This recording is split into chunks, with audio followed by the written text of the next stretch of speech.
Bonjour, je suis Monsieur Faux-Alain-Love René, concepteur, développeur informatique, développeur logiciel, ancien étudiant de la faculté de droit et de sciences économiques de l'université d'Orléans, dans le Loiret, en France.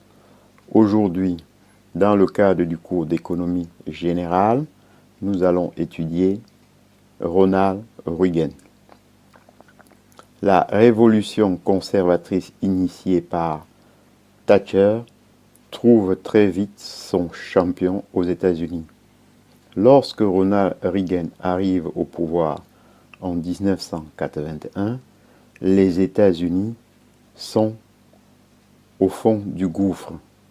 Crise économique, défaite militaire, Vietnam, prise d'otages en Iran, dérive des institutions, affaire du Watergate. La Reaganomanie est l'application stricte des préceptes libéraux dans la version économie de l'offre.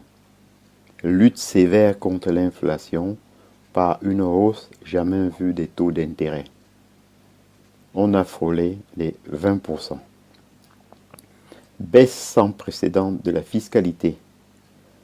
Baisse des dépenses de l'État, sauf des dépenses militaires qui augmentent. Libéralisation et déréglementation des transports, du secteur bancaire, de l'énergie, des télécommunications.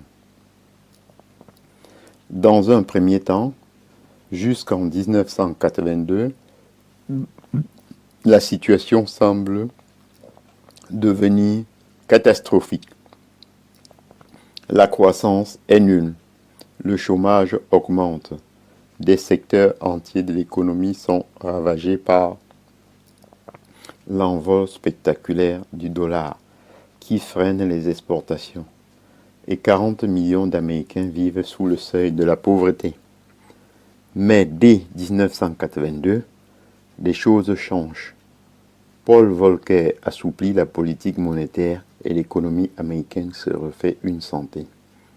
Les raids financiers par de nouvelles trouvailles financières comme les junk bonds du Michael Micken et utilisant les sommes colossales des fonds de pension déchaînent des hordes de prédateurs qui se jettent sur les vieilles grandes entreprises blessées et endormies et nettoient littéralement le tissu industriel américain.